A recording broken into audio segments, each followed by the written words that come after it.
Hello student, Kalyani juniors के online platform पर आपका स्वागत है। मैं हूं लखन दाइमा, आपको कक्षा 8 की बसंत भाग 3 हिंदी पढ़ा रहा हूं। फ्रेंड, हमने पिछली क्लास में पाठ 12 सुदामा चरित का हमने पूरे व्याख्या और उसके प्रसंग और उसके विशेष के बारे में हमने आपको समझाया था। अब हम आपको समझाएंगे इसमें सुदामा चरित कविता के प्रश्न उत्तर। और इसके जो रचनाकार हैं उनका नाम है नरोत्तम दास। इनका जन्म 1550 ईस्वी में उत्तर प्रदेश के सीतापुर जिले में हुआ था और इनकी मृत्यु 1605 ईस्वी में हो जाती है। ठीक है, अब इसमें देखिए इसके प्रश्न उत्तर। तो प्रश्न उत्तर में पहला देखिए कि सुदामा की दीन दशा देखकर श्री कृष्ण की क्या मनोदशा हुई, और इसे अपने शब्दों में लिखिए।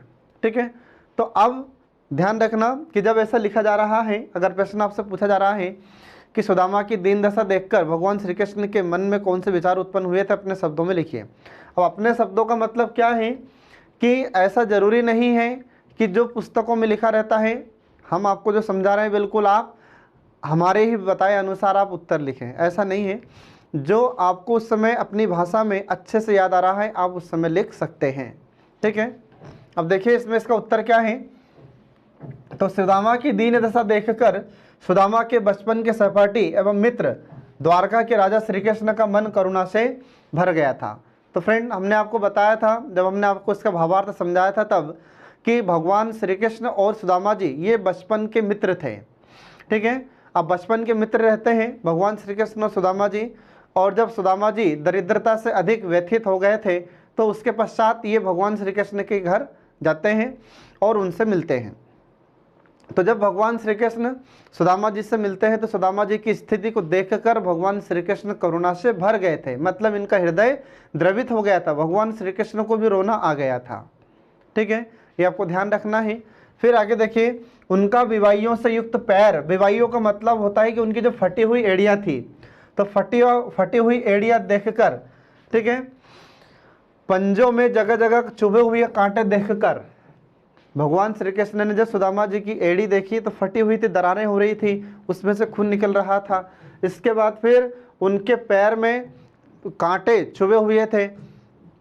इसके बाद फिर इस स्थिति को देखकर, इन परिस्थितियों को देखकर भगवान श्री कृष्ण को रोना आ गया था। ठीक है, भगवान श्री कृष्ण भी रो पड़े थे। उन्होंने सुदामा से कहा कि मित्र, तुम इधर अब तक क्यों नहीं आए, और भगवान श्री कृष्ण ने दुखी होकर कहा, ठीक है, करुणा से भर गए थे, द्रवित इनका हृदय हो चुका था, और भगवान श्री कृष्ण भी रोते रोते कहते सुदामा जी से कि सुदामा, तुम इतने दिनों से यहाँ पर क्यों नहीं आए। ठीक है, इसके बाद तुम इतने दिन इस तरह घोर गरीबी में दिन क्यों बिताते रहे, और भगवान कृष्ण ने कहा कि सुदामा, तुम इतनी गरीबी इतने दिनों से क्यों भोगते रहे, ऐसी गरीबी में दिन क्यों बिताते रहे, तुम क्यों नहीं आए अभी तक। ठीक है, ये भगवान श्री कृष्ण कहते हैं सुदामा जी से। अब इसके बाद देखिए आगे दूसरा प्रश्न है कि पानी परात को हाथ छुयो नहीं और नैनन के जल से पग धोए, मनोदशा का वर्णन अपने शब्दों में कीजिए। तो यहाँ पर भगवान श्री कृष्ण ने जब सुदामा जी के पैर धुलाने के लिए, परात मतलब एक बड़ी सी थाल ही होती है, उसमें पानी भरा हुआ था, और उस पानी से भगवान श्री कृष्ण सुदामा जी के पैर धुलाते। परंतु भगवान श्री कृष्ण को रोना इतना आया कि उन्होंने नैनों के जल से, मतलब आंसुओं से पैर धुला दिए थे। ठीक है, तो ये भगवान श्री कृष्ण की उस समय मनोदशा होती है, और इसे हमें अपने शब्दों में लिखना है। ठीक है, तो अब देखिए इसका उत्तर है कि पानी परात को, ठीक है, हाथ छुए नहीं और नैनों के जल से पग धोए। तो इसमें देखिए आगे, इस पंक्ति के अनुसार सुदामा की घोर गरीबी तथा पैरों की दशा को देखकर भगवान श्री कृष्ण का मन रो उठा था। जब भगवान श्री कृष्ण ने देखा सुदामा जी की स्थिति तो भगवान श्री कृष्ण को भी बहुत रोना आया था उस समय।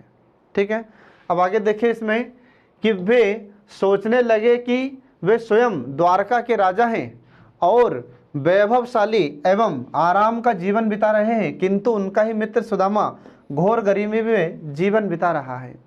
भगवान श्री कृष्ण को भी दुख हुआ कि मैं इतने बड़े राजमहल में रह रहा हूँ और मैं ऐसे वैभवशाली आराम से जीवन बिता रहा हूँ, और मेरा मित्र, मेरा सखा सुदामा ये इतनी घोर गरीबी को भुगत रहा है, ऐसे गरीबी में जीवन बिता रहा है। ये भगवान श्री कृष्ण को बोल बोलकर या उनको सोचकर यह रोना आ रहा था। और यह सब देखकर एवं सोचकर उनकी आंखों से आंसू गिरने लगे। और भगवान श्री कृष्ण ने जब देखा कि यार मैं तो राजा हूँ और मेरा मित्र ऐसी गरीबी से जीवन बिता रहा है, और यह सोचकर उनके आंखों से आंसू आने लगे थे, आंसू गिरने लगे थे। ठीक है, इस प्रकार श्री कृष्ण की मनोदशा अत्यंत दुखी थी, और इस प्रकार हम देखते हैं कि भगवान श्री कृष्ण बहुत दुखी हो जाते हैं। ठीक है, तो ये है दूसरे प्रश्न का उत्तर फ्रेंड। अब इसके बाद देखिए आगे, अगला देखिए इसमें प्रश्न तीसरा। तो प्रश्न तीसरा है कि चोरी की बान में हाउजू प्रवीण है। ठीक है, मतलब तुम चोरी करने में तो प्रवीण हो, चोरी करने में तो आप एक्सपर्ट हो शुरू से, ये भगवान श्री कृष्ण कहते हैं किससे? सुदामा जी से। ठीक है, तो फिर प्रश्न पूछा जा रहा है कि उपयुक्त पंक्ति कौन किससे कह रहा है। ठीक है, फिर दूसरा है कि इस कथन की पृष्ठभूमि स्पष्ट कीजिए, और तीसरा है कि इस उपालंब या शिकायत के पीछे कौन सी पौराणिक कथा है। ठीक है, तो देखिए यहाँ पर जो पहला है उपयुक्त पंक्ति कौन किससे कह रहा है, तो इसमें ध्यान रखना कि उपयुक्त पंक्ति भगवान श्री कृष्ण सुदामा जी से कह रहे हैं। तो ये आप लोग ध्यान रखना, ये इंपॉर्टेंट है। ठीक है, तो जितना आपसे क्वेश्चन पूछा जा रहा है उतना ही आपको आंसर लिखना है। ठीक है, तो पंक्ति में पूछा गया है कि उपयुक्त पंक्ति कौन किससे कह रहा है, तो ये भगवान श्री कृष्ण कह रहे हैं किससे? सुदामा जी से। ठीक है, ये आपको ध्यान रखना है। अब देखिए इसके बाद दूसरा कि इस कथन की पृष्ठभूमि स्पष्ट कीजिए। तो देखिए इसका उत्तर आगे। तो इस कथन की पृष्ठभूमि है कि गरीब सुदामा श्री कृष्ण के पास कुछ आर्थिक सहायता की आशा लेकर गए थे। तो आर्थिक सहायता का मतलब क्या हुआ यहाँ पर बेटा? आर्थिक सहायता का मतलब होता है कि रुपए पैसे संबंधित सहायता के लिए सुदामा जी भगवान श्री कृष्ण के यहाँ जाते हैं। ठीक है, इसके बाद फिर जाते समय उनकी पत्नी ने श्री कृष्ण को उपहार में देने के लिए एक पोटली में कुछ चावल भिजवा दिए थे। अब उस समय सुदामा जी की स्थिति ऐसी नहीं थी कि कोई दूसरी चीज़ या कोई अच्छी चीज़ ले जाते भगवान श्री कृष्ण के लिए, तो उनकी पत्नी ने चावल लाकर दिए थे। किसको? सुदामा जी को। तो सुदामा जी को चावल पोटली में बांधकर उनको दे दिया था और कहा था कि ये भगवान श्री कृष्ण को ले जाकर दे देना। ठीक है, अब इसके बाद फिर वे नाना प्रकार के स्वादिष्ट व्यंजन खाया करते थे, और सुदामा सोच रहे थे कि ऐसे राजा को चावल में कैसे भेंट करूं। जब सुदामा जी ने चावल की पोटली ले गए थे साथ में भगवान श्री कृष्ण को देने के लिए, तो संकोच के कारण सुदामा जी दे नहीं पा रहे थे भगवान श्री कृष्ण को।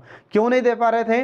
तो सुदामा जी ने सोचा कि राजमहल में रहने वाला व्यक्ति और जो राजा है, जो विभिन्न प्रकार के व्यंजन ग्रहण करता है, अब मैं इन्हें ये चावल कैसे दूं? तो शर्म के कारण, शंका के कारण, संदेह के कारण सुदामा जी ये चावल की पोटली भगवान श्री कृष्ण को नहीं दे पा रहे थे।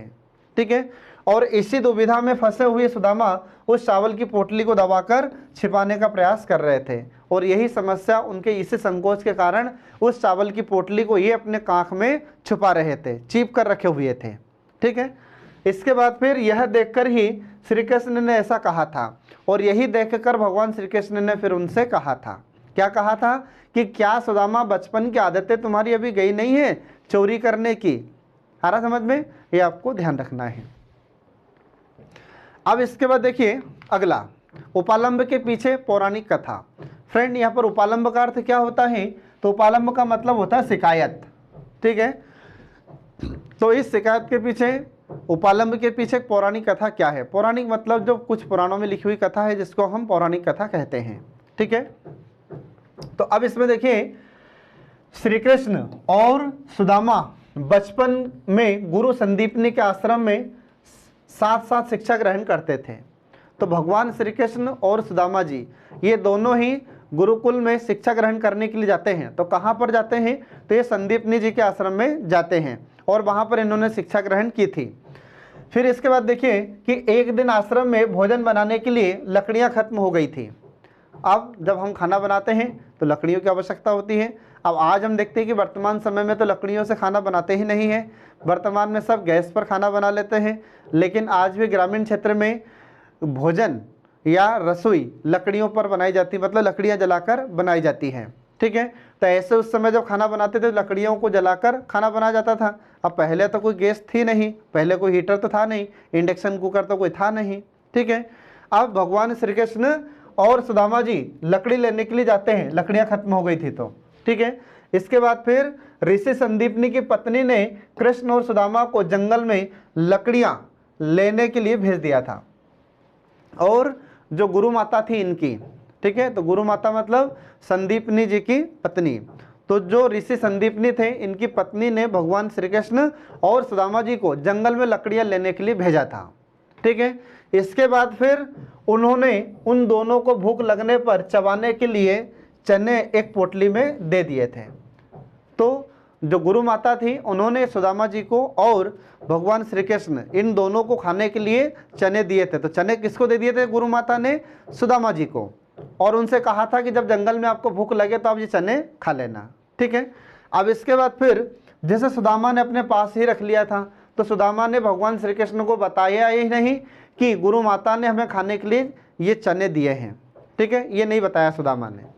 फिर इसके बाद देखिए, जंगल में पहुंचकर कृष्ण एक पेड़ पर चढ़कर लकड़ियां तोड़ने लगते हैं। तो जब ये जंगल में लकड़ियां लेने जाते हैं तो भगवान श्री कृष्ण पेड़ पर चढ़ जाते हैं लकड़ियां तोड़ने के लिए, और सुदामा जी नीचे खड़े रहते हैं। ठीक है, तो देखिए इसमें नीचे खड़े सुदामा उनको एकत्र करने लगे। अब जो लकड़ियां तोड़कर फेंक रहे थे भगवान श्री कृष्ण ऊपर से, तो लकड़ियों को इकट्ठा करते थे। फिर इसके बाद इसी बीच अचानक मौसम खराब हुआ और वर्षा होने लगती है, और इसी समय हम देखते हैं कि हवाएं चलने लगती हैं, मौसम खराब हो जाता है और वर्षा होने लगती है। अब जब वर्षा होने लगती है तो उसी समय, ठीक है, ठंडी बढ़ जाती है। अब ठंडी लगने चालू हो जाती है, तो आगे देखिए फिर तो हवा चलने से ठंडक बढ़ गई थी। जब तेज हवाएं चलने लगी तो ठंडी लगने लगी थी। अब श्री कृष्ण तो उस समय कहाँ पर? पेड़ पर चढ़े हुए थे, पेड़ से तोड़ तोड़ कर लकड़ियाँ फेंक रहे थे नीचे। अब नीचे कौन थे? तो नीचे खड़े थे सुदामा। ठीक है, तो आगे देखिए इसमें, तो नीचे पेड़ के तने के पास खड़े सुदामा गुरु माता के दिए हुए चने खाने लगे। अब जो गुरु माता ने चने दिए थे तो सुदामा जी पेड़ के नीचे थे, और पेड़ के नीचे आराम से चने चबा रहे थे, चने खा रहे थे। ठीक है, और फिर कच्चे चने चबाने से होने वाली आवाज़ सुनकर श्री कृष्ण ने सुदामा से पूछा, मित्र क्या खा रहे हो? और जब सुदामा जी चने खा रहे थे तो उस समय चने की आवाज़ आई। तो भगवान श्री कृष्ण ने पूछा सुदामा जी से कि सुदामा तुम क्या खा रहे हो मित्र? तो फिर सुदामा जी क्या कहते हैं, ये देखो। तो सुदामा ने कहा कि कुछ भी नहीं खा रहा हूँ मित्र, सर्दी के कारण दांत किटकिटा रहे हैं। अब देखो सुदामा जी यहाँ पर कितने झूठ बोलते हैं। ठीक है, तो सुदामा जी ने कहा भगवान श्री कृष्ण से कि मैं कुछ नहीं खा रहा हूँ मित्र, ये तो ठंडी के कारण मेरे दांत किटकिटा रहे हैं। आ रहा समझ में? ऐसे झूठ बोलते हैं सुदामा जी। फिर इस प्रकार सुदामा श्री कृष्ण से चोरी चोरी चने खा गए, और गुरु माता ने जो चने दिए थे वो सारे चने कौन खा गए? सुदामा जी खा गए। आ रहा समझ में? ये आपको ध्यान रखना है। इसके बाद फिर एक बार पुनः जब सुदामा अपनी पत्नी द्वारा दिए गए चावलों की पोटली को दबाने का प्रयास कर रहे थे, तब श्री कृष्ण ने उसी बचपन की घटना की याद दिलाते हुए कहा था। ठीक है, तो जब सुदामा जी की पत्नी ने भगवान श्री कृष्ण को चावल देने के लिए दिए थे, और वही चावल जब सुदामा जी भगवान श्री कृष्ण को नहीं दे पा रहे थे, तो फिर भगवान श्री कृष्ण ने कहा था, उनको बचपन की घटना याद दिलाई जो हमने आपको अभी बताया है। ठीक है, बचपन की घटना उन्होंने याद दिलाते हुए कहा कि चोरी की बान में ही जू प्रवीणे। इसका मतलब क्या हो जाता है? तो इसका मतलब होता है कि तुम्हारी चोरी करने की आदत अभी बचपन की गई नहीं है, क्योंकि तुम तो चोरी करने में प्रवीण हो, तुम चोरी करने में तो माहिर हो, हरा समझ में एक्सपर्ट हो। ये उन्होंने कहा था भगवान श्री कृष्ण ने किससे? सुदामा जी से। ठीक है फ्रेंड, तो ये है उत्तर। अब इसके बाद देखिए अगला प्रश्न।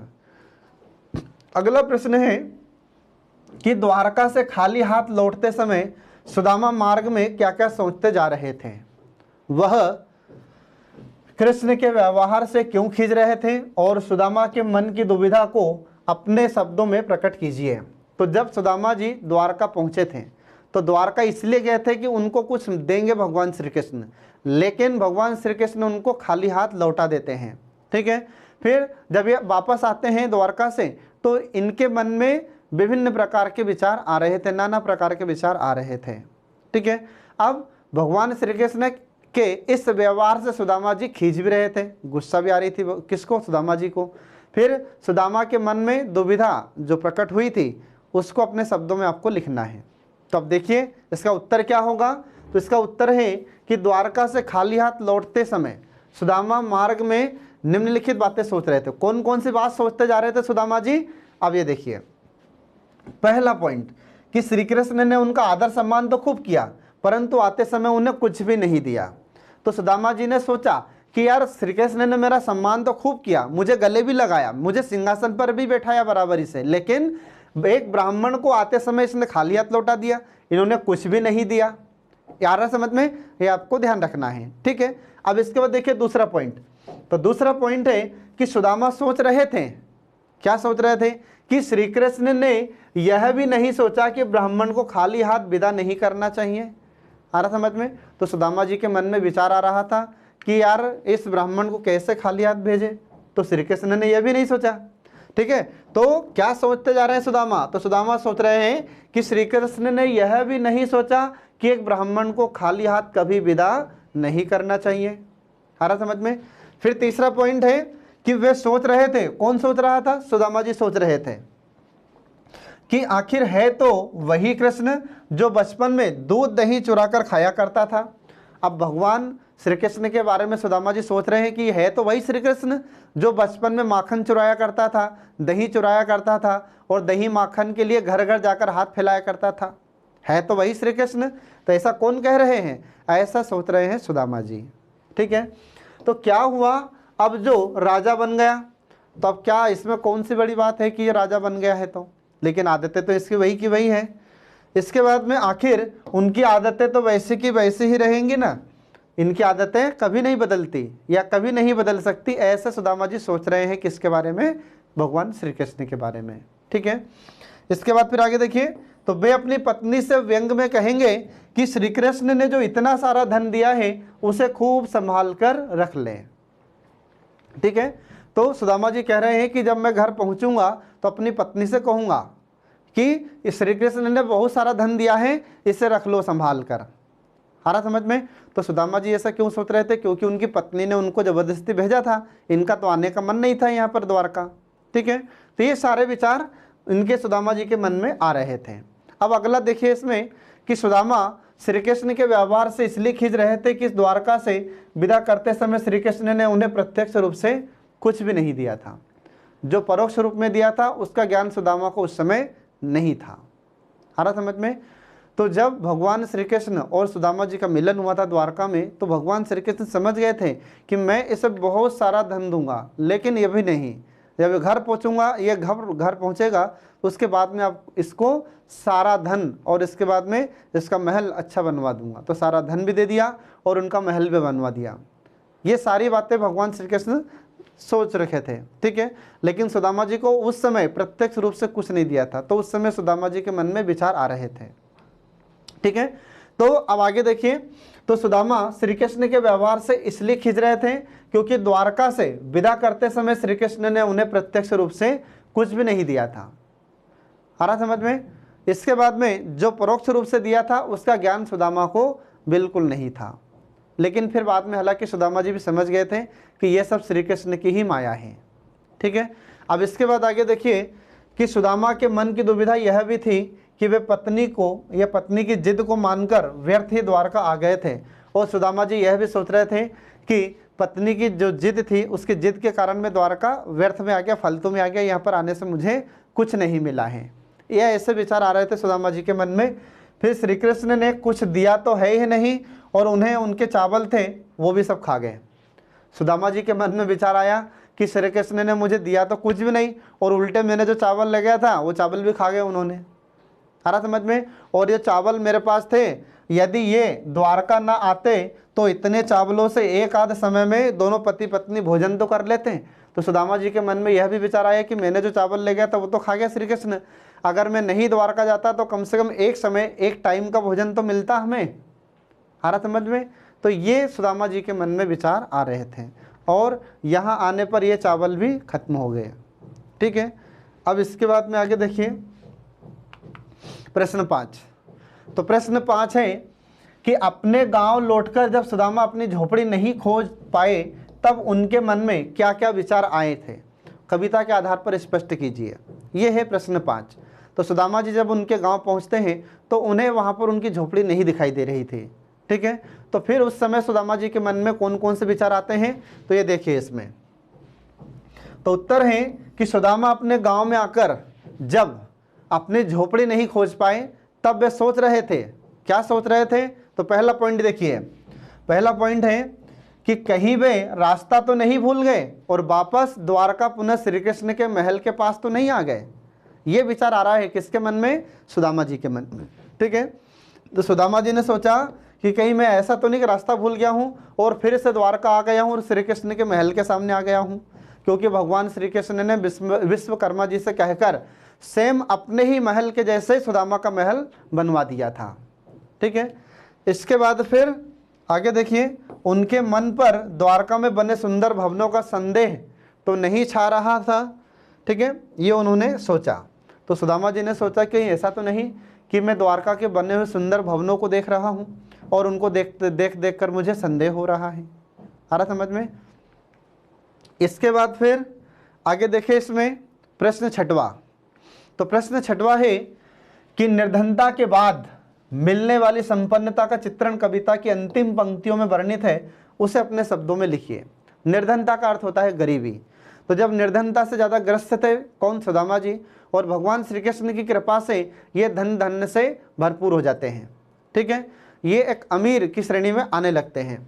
तो फिर इसको अपने शब्दों में लिखना है। तो देखिए इसमें, निर्धनता के बाद मिलने वाली संपन्नता का कविता के आधार पर वर्णन। तो इसमें देखिए, अत्यंत गरीबी में दिन बिताने वाले सुदामा के दिन यूं ही फिर जाएंगे, सुदामा ने कभी नहीं सोचा था और नहीं सुदामा ने कभी ऐसी आशा की थी। आ रहा समझ में। तो सुदामा ने यह नहीं सोचा था कि मेरा समय में एकदम से इतना परिवर्तन हो जाएगा, एकदम से मेरी सारी दरिद्रता समाप्त हो जाएगी, ये सुदामा ने नहीं सोचा था कभी। ठीक है, तो आगे देखिए इसमें, आगे देखिए इसमें, तो सुदामा द्वारका जाने से पहले एक टूटी सी छप्पर वाली झोपड़ी में रहते थे।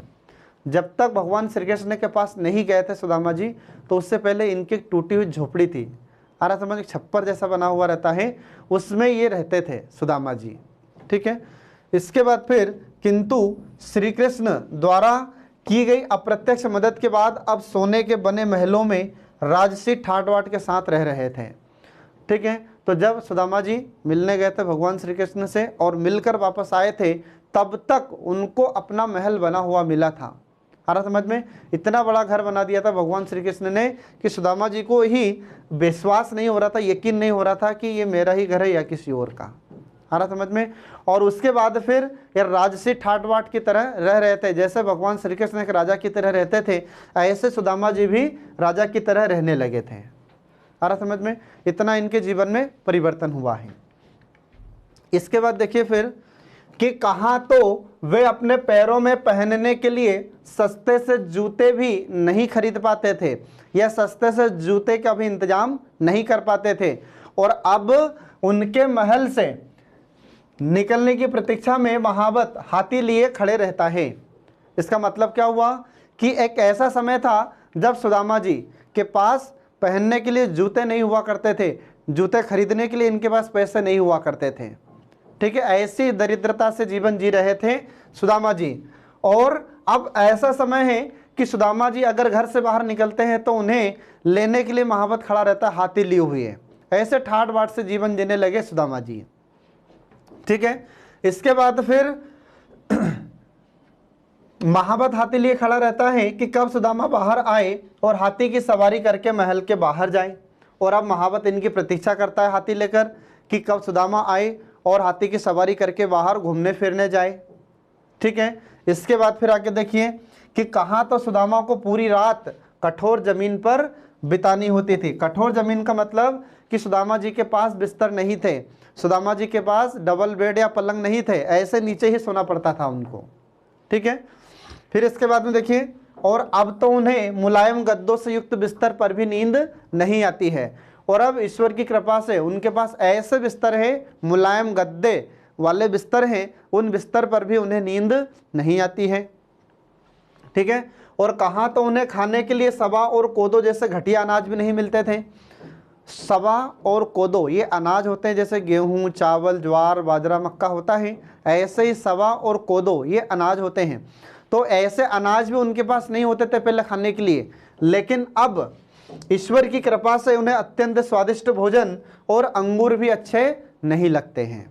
ठीक है, तो ईश्वर की कृपा से उन्हें बहुत अच्छा स्वादिष्ट भोजन प्राप्त हो रहा है, अंगूर प्राप्त हो रहा है, परंतु ये भी सुदामा को अच्छे नहीं लगते हैं। ठीक है, अब इसके बाद देखिए अगला प्रश्न है 7वां। तो प्रश्न 7वां है कि उच्च पद पर पहुंचकर या अधिक समृद्ध होकर व्यक्ति अपने निर्धन माता पिता भाई बंधुओं से नजर फेरने लग जाता है। ऐसे लोगों के लिए सुदामा चरित कैसी चुनौती खड़ी करता है, इसको अपने शब्दों में लिखिए। ठीक है, तो कई बार क्या होता है कि जैसे ही व्यक्ति धन धान को प्राप्त करता है, अर्थात व्यक्ति अमीर हो जाता है, पैसे आ जाते हैं, तो व्यक्ति अपने परिवारजनों को ही भूल जाता है, माता पिता को भूल जाता है, अपने भाई बंधुओं से नज़र फेरने लगता है। इसके बाद में फिर और भी कई सारी समस्याएं होने लगती हैं, घमंड हो जाता है, व्यक्ति को अहंकार बढ़ने लगता है, ये सारी समस्याएं उत्पन्न होने लगती हैं। तो सुदामा चरित उनके लिए कैसी एक चुनौती खड़ी करता है, तो देखिए इसमें आगे। तो उत्तर है इसका कि उच्च पद पर पहुंचकर या अधिक समृद्ध होकर व्यक्ति अपने निर्धन माता पिता भाई बंधुओं से नजर फेरने लग जाता है। ऐसे लोगों के लिए सुदामा चरित उनकी सोच, उनके कार्य व्यवहार में बदलाव लाने की चुनौती खड़ी करता है। आ रहा समझ में?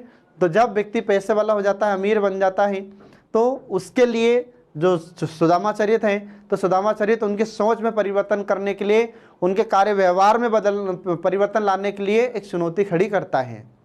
तो ये जो कविता है इससे बहुत अच्छी सीख मिलती है, बहुत अच्छी प्रेरणा मिलती है। ठीक है, इसके बाद देखिए इसमें, तो उच्च पद पर पहुंचे या समृद्ध हुए व्यक्ति के समक्ष सुदामा चरित श्री कृष्ण का वह अनुपम उदाहरण प्रस्तुत करता है जिससे अपनी सोच बदलने पर विवश हो जाता है। आ रहा समझ में? तो सुदामा चरित उन लोगों के लिए एक अच्छी प्रेरणादायक कविता है जो व्यक्ति उच्च पद पर पहुंचने के बाद या अमीर बनने के बाद में घमंड करने लगते हैं, अहंकार करने लगते हैं, अपने परिवारजनों को भूलने लगते हैं। ऐसे लोगों के लिए सुदामा चरित बहुत अच्छा उदाहरण है उनके लिए। ठीक है, जिससे उन व्यक्तियों की सोच बदल जाती है, सोच बदलने के लिए विवश हो जाता है। तो क्यों विवश हो जाता है? तो भगवान श्री कृष्ण और सुदामा जी बचपन के मित्र थे।